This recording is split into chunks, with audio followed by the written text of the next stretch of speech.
ASP.NET MVC4 database के एक और ट्यूटोरियल में हाजिर हैं और आज के इस ट्यूटोरियल में हम बात करेंगे कि कर्ड ऑपरेशंस क्या है और हम किस तरह यूज़ कर सकते हैं कर्ड ऑपरेशंस एंटिटी फ्रेमवर्क में।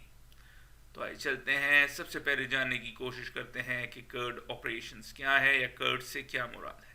कर्ड स्टैंड्स करता है क्रिएट, रीड, अपडेट और डिलीट। सो C से क्रिएट, R से रीड, U से अपडेट और D से डिलीट।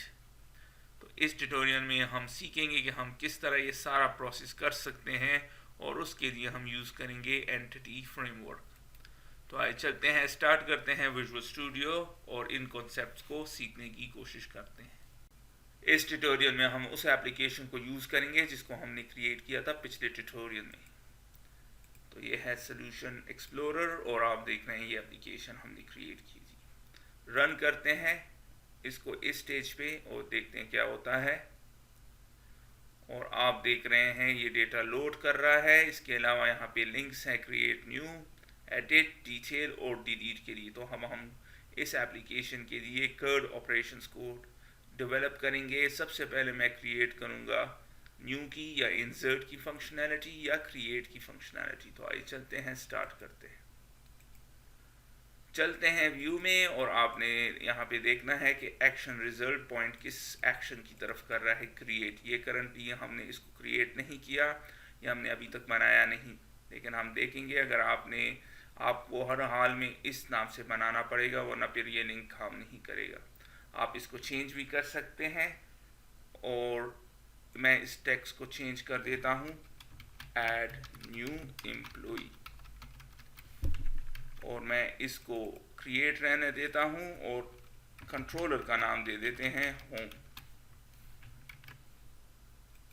और अब होम कंट्रोलर में मैं चलता हूँ और यहाँ पे एक एक्शन रिजल्ट मेथड क्रिएट करता हूँ, एक्शन रिजल्ट, और उसे मैं नाम देता हूँ क्रिएट और उसमें मैं सिर्फ रिटर्न करा देता हूँ व्यू को।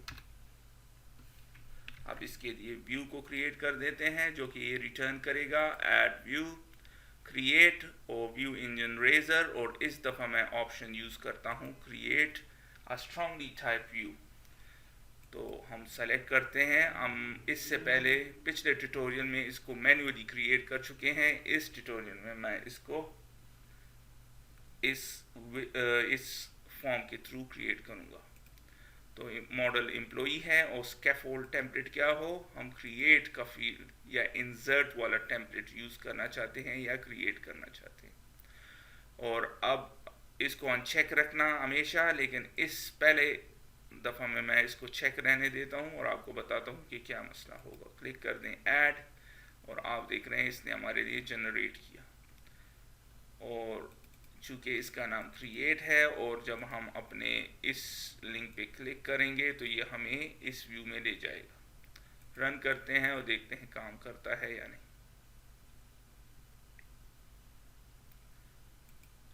और आप देख रहे हैं ये एरर दे रहा है। क्यों? क्योंकि हमने उस ऑप्शन को चेक रखा था। चूँकि हमारे इस एप्लीकेशन में करंटली कोई भी जावास्क्रिप्ट या बंडल या jQuery यूज़ नहीं हुई, तो ये कोड एक्स्ट्रा है। आप इसको डिलीट भी कर सकते हैं। जब आप डिलीट कर दें तो ये फिर ठीक काम करेगा, ये एरर शो नहीं होगा। और अब आप देख रहे हैं इसने हमारे लिए स्क्रीन क्रिएट किया। दोबारा स्क्रीन को क्रिएट करते हैं और इस दफ़ा इसको पहले मैं डिलीट करता हूँ और इस दफ़ा मैं उस ऑप्शन को अनचेक करूँगा। तो इसको हम चेक करें और इसमें क्रिएट को सेलेक्ट करें और ऐड। अब रन करें, अब ठीक काम करेगा। और आप देख रहे हैं ठीक काम कर रहा है। अब मैं इसमें कुछ डेटा ऐड कर देता हूँ, मार्क विल्सन या मार्क टेलर, और taylor@gmail.com और कोई मोबाइल नंबर ऐड कर दें। क्रिएट पे क्लिक कर दें और आप देख रहे हैं कुछ नहीं हो रहा। क्यों? जब हम इस बटन पे क्रिएट पे क्लिक करेंगे तो क्या होगा, HTTP पोस्ट का रिक्वेस्ट होगा और जो भी एक्शन रिजल्ट मेथड इसके साथ एसोसिएट होगा वो रन होगा। करंटली अगर आप होम कंट्रोलर में देखें तो हमारे पास कोई भी HTTP पोस्ट का मेथड नहीं है, तो क्रिएट कर देते हैं HTTP पोस्ट और फिर पब्लिक एक्शन रिजल्ट क्रिएट। चूंकि हम यूज कर रहे हैं स्ट्रांगली टाइप ऑब्जेक्ट को इस क्रिएट में, कौन सा ऑब्जेक्ट है एम्प्लॉय, तो ये जब आप बटन पे क्लिक करेंगे तो ये एम्प्लॉय को रिटर्न करेगा। तो एम्प्लॉय को मैं यहाँ पे लिख देता हूँ और ये क्या रिटर्न करेगा, व्यू। लेकिन उससे पहले अगर कोई वैलिडेशन मैसेज नहीं है, कोई वैलिडेशन एरर नहीं है, तो मॉडल स्टेट इज वैलिड होगा, इज वैलिड। और फिर ये क्या करेगा, ये सेव करेगा डेटा को। सेव किस तरह करेगा, उसके लिए ये यूज करेगा इस एम्प्लॉय प्रॉपर्टी को, और ये रिप्रेजेंट क्या करता है डेटाबेस में, एम्प्लॉइज टेबल को। तो हमने इसमें क्या करना है, बहुत आसानी के साथ हम इसमें, तो ये जब यहाँ पे आएगा तो क्या करेगा, ऑब्जेक्ट क्रिएट करेगा इस DB कॉन्टेक्स्ट क्लास का, न्यू DB कॉन्टेक्स्ट, और फिर क्या करेगा DB डॉट उस प्रॉपर्टी का नाम और ऐड, और ऐड क्या करो जो इसने रिटर्न किया है एम्प्लॉय, ये वाला। तो ऐड कर देगा और उसके बाद हमने हर हाल में सेव चेंजेस का ये कोड लिखना है। तो मैंने क्या किया, ये चेक करेगा कि जो भी हम एंटर करेंगे इस फॉर्म में वो उसमें कोई वैलिडेशन एरर तो नहीं है, अगर है तो फिर व्यू को रिटर्न करेगा, अगर नहीं है तो फिर क्या करेगा, DB कॉन्टेक्स्ट का एक ऑब्जेक्ट क्रिएट करेगा और फिर इस एम्प्लॉय को जो कि बटन क्लिक पे रिटर्न होता है वो उसको एम्प्लॉय प्रॉपर्टीज में या टेबल में ऐड कर देगा। और जब ऐड कर देगा तो आपने हर हाल में, क्योंकि हमने डेटाबेस में भी सेव करना है, तो ये आपने सेव चेंजेस का मेथड कॉल करना है। तो रन करते हैं,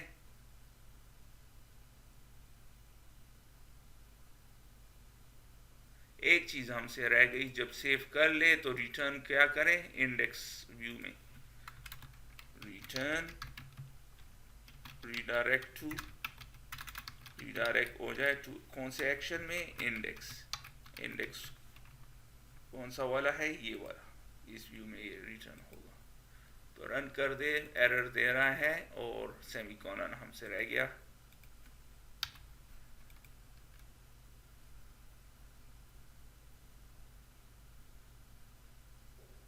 एड न्यू मार्क विल्सन या मार्क taylor@gmail.com और कोई भी मोबाइल नंबर। जब हम क्रिएट पे क्लिक करेंगे तो क्या रिटर्न करेगा, ये एम्प्लॉय ऑब्जेक्ट, चूंकि कोई वैलिडेशन मैसेज नहीं था, सेव कर दिया और आपके सामने ऐड कर दिया। अब इस कोड में कोई भी मसला नहीं है, लेकिन इस तरह का कोड, ये कोड आपने हमेशा व्यू मॉडल में लिखना है। मैंने आपको ये यहाँ पे लिखा ताकि आपको पता चले, हम इसको यहाँ पे भी लिख सकते हैं, लेकिन बेहतर तरीका क्या है, इसको व्यू मॉडल में लिखें। तो किस तरह लिखेंगे, बहुत आसान। इस कोड को मैं कॉपी कर देता हूँ, इसको कट कर दें यहाँ से, और इसे मैं इस व्यू मॉडल में आते हैं और यहाँ पे एक मेथड को मैं डिक्लेयर कर देता हूँ, पब्लिक वॉइड, क्योंकि कुछ भी रिटर्न नहीं करेगा, और मैं इसको नाम देता हूँ ऐड न्यू एम्प्लॉय, और इसको हम देंगे एम्प्लॉय ऑब्जेक्ट। थोड़ी देर में आप देखेंगे कि किस तरह, और फिर इसमें मैं सारा कोड ऐड कर देता हूँ, सिंपल एज दैट। हो गया। अब होम कंट्रोलर में दोबारा चलते हैं और अब हम कॉल करेंगे एम्प्लॉय व्यू मॉडल, और employee view model equals to new employee view model, और फिर हमने कॉल करना है employee view model object dot add new, और उसको क्या देना है, एम्प्लॉय। तो ये एग्जैक्टली उसी तरह काम करेगा। हो गया। अब हमने अपने कोड को यहाँ से रिमूव करके व्यू मॉडल में लिख दिया, तो अब ज़्यादा क्लीनर है, ज़्यादा बेटर तरीका है ये। रन कर दें और इसको दोबारा करते हैं और आप देखेंगे एग्जैक्टली उसी तरह काम करेगा। अब की जान टाइम मैं इसको नाम देता हूँ सुजोन्स, ईमेल su@hotmail.com, और आखिर में कोई भी मोबाइल नंबर और क्रिएट, और आप देख रहे हैं उसी तरीके से काम कर रहा है, उसने ऐड कर दिया। अब हम क्या करना चाहते हैं, हम देखना चाहते हैं डिटेल्स, लेकिन करंटली आप देख रहे हैं और ये कर्ड ऑपरेशन में क्या है, रीड, तो रीड को कर देते हैं डिटेल्स। तो ये किस तरह होगा, सबसे पहले हम इंडेक्स में चलते हैं और आप देख रहे हैं डिटेल्स, तो आपने डिटेल के नाम से अब एक्शन रिजल्ट मेथड वो करना है, और ऑटोमेटिकली क्या लेगा, आईडी। तो हमारे पास अब सब कुछ मौजूद है, तो क्या करेंगे हम, सबसे पहले हम एक एक्शन रिजल्ट मेथड क्रिएट करते हैं, पब्लिक एक्शन रिजल्ट, और इस दफ़ा क्या है, डिटेल्स, और ये जब लोड होगा तो डिटेल्स लोड करेगा विद आईडी, क्योंकि जब हम उस लिंक पे क्लिक करेंगे, इस लिंक पे क्लिक करेंगे तो ये हमें देगा आईडी। तो ये हमारे पास वो आईडी मौजूद है, तो हम इसको यूज़ करके क्या करें, रिटर्न करेंगे व्यू को, लेकिन इसमें हमने डेटा को भी रिटर्न कराना है।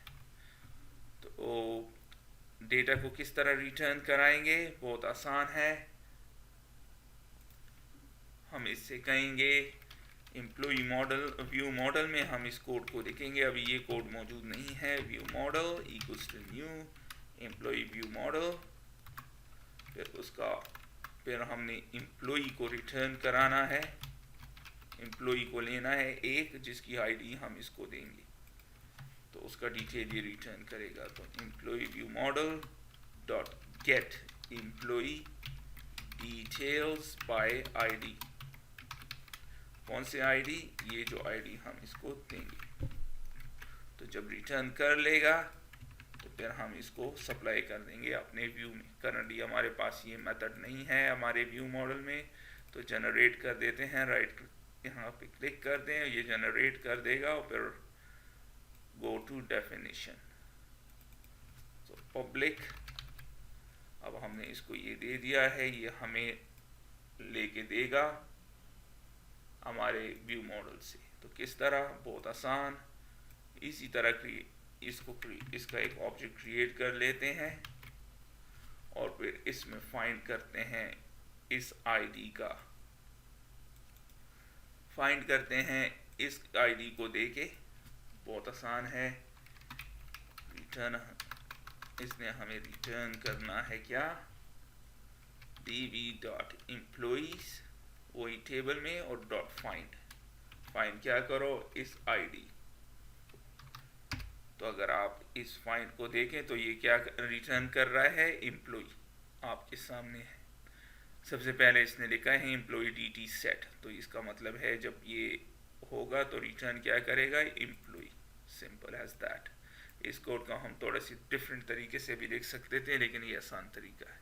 अमूमन हम इस तरह लिखते हैं एम्प्लॉय, और उसमें रिटर्न करा देते हैं डॉट फाइंड आईडी, और फिर हम उसको एम्प्लॉय दे देते हैं। लेकिन आप इसको इस तरह भी लिख सकते हैं डायरेक्टली, क्योंकि रिटर्न ये इसने एम्प्लॉय को ही करना है। तो एम्प्लॉय जब रिटर्न होगा कंट्रोलर में तो हमारे पास एम्प्लॉय मौजूद है। सॉरी, ये इसको स्मॉल कर दे, और अब हम इसको व्यू में सप्लाई करते हैं। तो व्यू को क्रिएट करते हैं, राइट क्लिक, ऐड, सारा कुछ सेम होगा, लेकिन स्कैफोल्ड टेम्पलेट जो हमने सेलेक्ट करना है वो है डिटेल, और इसको अनचेक कर दें वरना वो ये एरर आपको देगा। ऐड कर दें और इसने जनरेट कर दिया हमारे लिए ये मॉडल। रन करते हैं।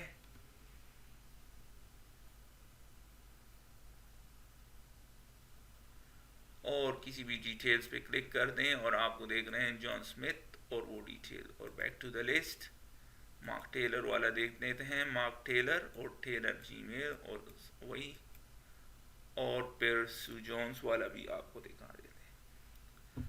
अब हम क्या करेंगे, हम कोड करेंगे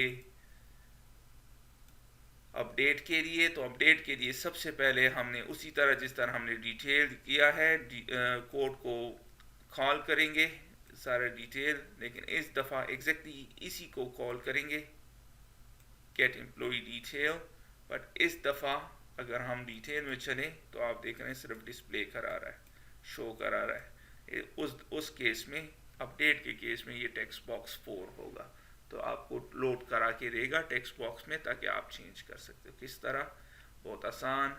चलते हैं होम कंट्रोलर में, उसी नाम से आपने करना है एडिट। अगर आपको ये नाम पसंद नहीं है तो चेंज कर दे और उसी नाम से फिर क्रिएट कर दे। तो पब्लिक एक्शन रिजल्ट और फिर एडिट, और एडिट क्या करेगा, इंट आईडी।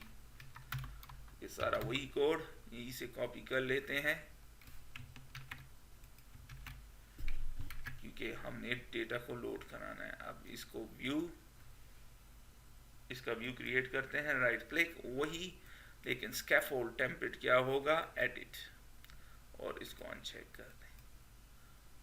तो इसने कर दिया। अब की केस में ये एडिटर या टेक्स्ट फोर आप कुछ भी कर सकते हैं, लेकिन ये एडिटर के साथ करता है, एक ही चीज़ है। रन कर देते हैं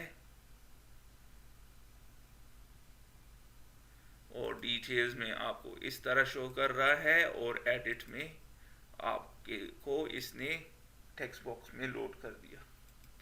तो अब मैं इसको चेंज कर सकता हूँ, टीना जेम्स कर लें इसको, और ट्राई टू सेव, और सेव नहीं हो रहा। क्यों? क्योंकि जब सेव पे बटन पे हम क्लिक करते हैं तो HTTP पोस्ट का रिक्वेस्ट होता है और ये एम्प्लॉई ऑब्जेक्ट को या मॉडल को रिटर्न कराता है। तो करंटली अगर आप अपने होम कंट्रोलर में देखें तो कोई भी HTTP पोस्ट का रिक्वेस्ट नहीं है जो कि एडिट से रिलेटेड हो या अपडेट से रिलेटेड हो, जो भी नाम आप इसको देना चाहें। सिर्फ इसके साथ है, तो इसी तरह इसके लिए भी कर लेते हैं, पोस्ट और पब्लिक एक्शन रिजल्ट एडिट, और इस दफ़ा हम इसको देंगे एम्प्लॉई ऑब्जेक्ट। और जिस तरह हमने यहाँ पे किया है, अगर कोई वैलिडेशन मैसेज नहीं है तो सेव करा दो, अदरवाइज अगर मैसेज है तो सिर्फ रिटर्न करा दो व्यू। तो सबसे पहले मैं रिटर्न करा देता हूँ व्यू, और अगर कोई भी मैसेज नहीं है वैलिडेशन मैसेज एरर तो इज वैलिड, अगर नहीं है तो फिर क्या करो, सेव कर दो। तो किधर सेव करेगा, एम्प्लॉई व्यू मॉडल, वही कोड यहीं से कॉपी कर लेते हैं।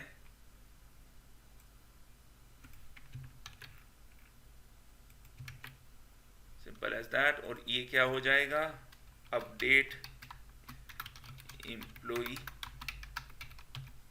डिटेल्स। आप इसको कोई भी नाम दे सकते हैं और हम इसको ये देंगे। करंटली ये मौजूद नहीं है तो इसको जनरेट कर लेते हैं और right click, go to definition और फिर पब्लिक, और दोबारा हमने क्या करना है, अपने DB कॉन्टेक्स्ट का ऑब्जेक्ट क्रिएट करना है, फिर DB डॉट एंट्री, और एंट्री में क्या देंगे, एम्प्लॉई को, और डॉट स्टेट, और उसकी स्टेट क्या है, मॉडिफाइड। मॉडिफाइड है, दे दिया हमने कि ये एम्प्लॉई मॉडिफाई हो चुका है, और फिर आखिर में हमने क्या करना है, DB सेव चेंजेस। अगर आपने सब कुछ लिख दिया और ये DB सेव चेंजेस नहीं किया, स्क्रीन पे आपको शो होगा सेव, लेकिन डेटाबेस में सेव नहीं होगा। तो नेक्स्ट टाइम जब आप एप्लीकेशन में आएंगे फिर आपको वो डेटा नज़र नहीं आएगा। रन कर देते हैं, एरर दे रहा है, ये स्पेलिंग गलत है शायद, HTTP पोस्ट। तो रन कर दें,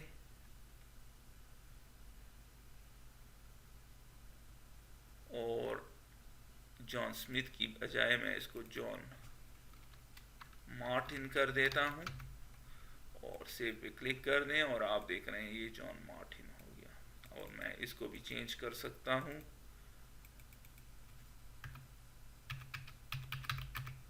और जब सेव करेंगे तो आप देख रहे हैं सेव हो रहा है। इसी तरह आप किसी भी फील्ड को सेव कर सकते हैं। अब आखिरी चीज़ जो हमने करनी है, जब हम इस बटन पे क्लिक करेंगे तो हम चाहते हैं ये जिस लाइन पे, जिस रो पे हमने क्लिक किया हो वो डिलीट हो जाए। तो किस तरह करेंगे, बहुत आसान। तो सबसे पहले चलते हैं अपने इंडेक्स व्यू में, और यहाँ पे इसको डिलीट का नाम दिया है तो कॉपी कर लें। होम में चलते हैं और पब्लिक एक्शन रिजल्ट, और इसको डिलीट। और डिलीट कौन सा वाला करो, जिसकी आईडी हम इसको देंगे। तो आईडी इसको यहाँ से मिलेगी, जैसे कि यहाँ से इसको इन दोनों जगहों में मिली थी, यहाँ पे भी इसको आईडी मिलेगी। जब आईडी इसको मिल जाएगी तो फिर हम इसको कहेंगे डिलीट कर दो। तो रिटर्न करो व्यू को,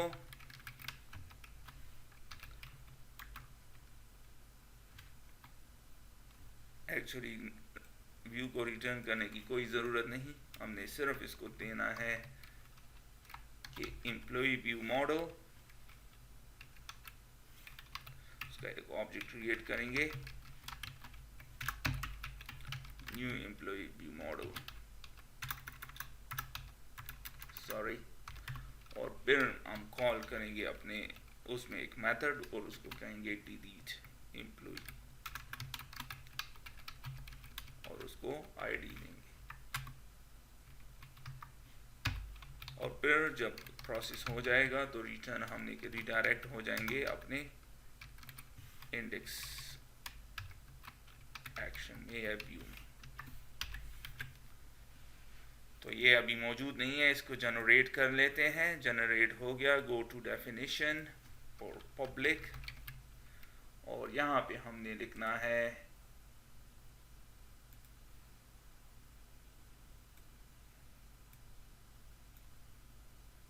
सबसे पहले हम एज यूजुअल क्रिएट करेंगे अपने DB कॉन्टेक्स्ट क्लास का एक ऑब्जेक्ट, क्रिएट हो गया। उसके बाद हम चेक करेंगे, फाइंड करेंगे DB employees डॉट फाइंड, कि देखो इस एम्प्लॉई को, एम्प्लॉई होगा क्योंकि रो के साथ ये होगा, अगर रो होगी नहीं होगी तो ये आपको नहीं शो करेगा। तो हमारे डेफिनेटली हमारे पास इस केस में ये मौजूद होगा। तो फाइंड करो, क्या रिटर्न करेगा फाइंड, एम्प्लॉई। तो एम्प्लॉई का एक ऑब्जेक्ट उसमें स्टोर कर देते हैं इसको, और फिर हम क्या कॉल करेंगे, DB dot employee, employees dot remove, remove कर दो इस एम्प्लॉई को जो कि हमने फाइंड किया है। आईडी देंगे तो वो रिटर्न करेगा एम्प्लॉई, और फिर हम उसको रिमूव कर देंगे। रिमूव हो गया, और आखिर में हमने सेव चेंजेस। तो ये सेव चेंजेस के बगैर कुछ भी काम नहीं करेगा। तो हो गया, रन कर दें,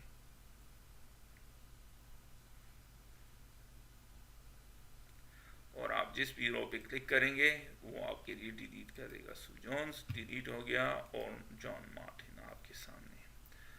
तो इस ट्यूटोरियल में हमने बात की कि हम किस तरह यूज़ कर सकते हैं कर्ड ऑपरेशन। C से है क्रिएट, तो ऐड न्यू एम्प्लॉई इस केस में। R से है रीड, तो हमने उसको डिटेल के थ्रू किया, डिटेल हमने तो रीड हो गया। व्यू से है अपडेट, तो ये अपडेट हमने कर लिया, और आखिर में डी से है डिलीट, तो हमने कर लिया।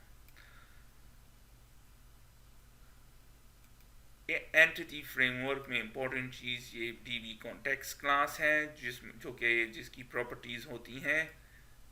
इस केस में एक है एम्प्लॉइज़ जो इक्वलेंट है हमारे टेबल के, और इस केस में एम्प्लॉइज़ प्रॉपर्टी के लिए हमारे पास एम्प्लॉइज़ टेबल है। अगर मैं यहाँ पे सर्च सेलेक्ट करूँ डेटा, तो एक ही रो होगा क्योंकि हमने बाकी सारे डिलीट कर दिए।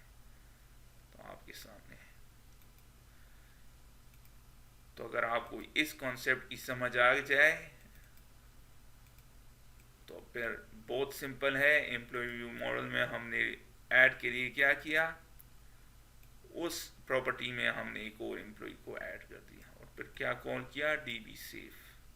अगर हमने डेटा लेना है तो उस एम्प्लॉय को फाइंड कर देंगे उसी डीबी एम्प्लॉइज में, और फाइंड किया, रिटर्न क्या करेगा, एम्प्लॉय, वही ऑब्जेक्ट ऑटोमेटिकली। हमें कोई कोड लिखने की ज़रूरत नहीं, ऑटोमेटिकली रिटर्न करेगा। फिर अगर अपडेट करना है तो हमने इसको सिर्फ वो एम्प्लॉय ऑब्जेक्ट देना है और कहना है कि मॉडिफाई है उसका स्टेट, तो फिर डीबी सेव चेंजेस कॉल कर ले और अपडेट हो जाएगा। और फाइनली एम्प्लॉय में से पहले फाइंड करेंगे आईडी से उस एम्प्लॉय को, जब वो रिटर्न कर देगा वो एम्प्लॉय, तो फिर उसको एम्प्लॉइज टेबल से रिमूव कर देंगे, और डेटाबेस में जब ये कॉल करेंगे तो डेटाबेस से भी रिमूव हो जाएगा। तो इसके साथ ही मैं इस वीडियो को ख़त्म करता हूँ। फिर मिलते हैं किसी और ट्यूटोरियल में, तब तक के लिए खुदा हाफ़िज़।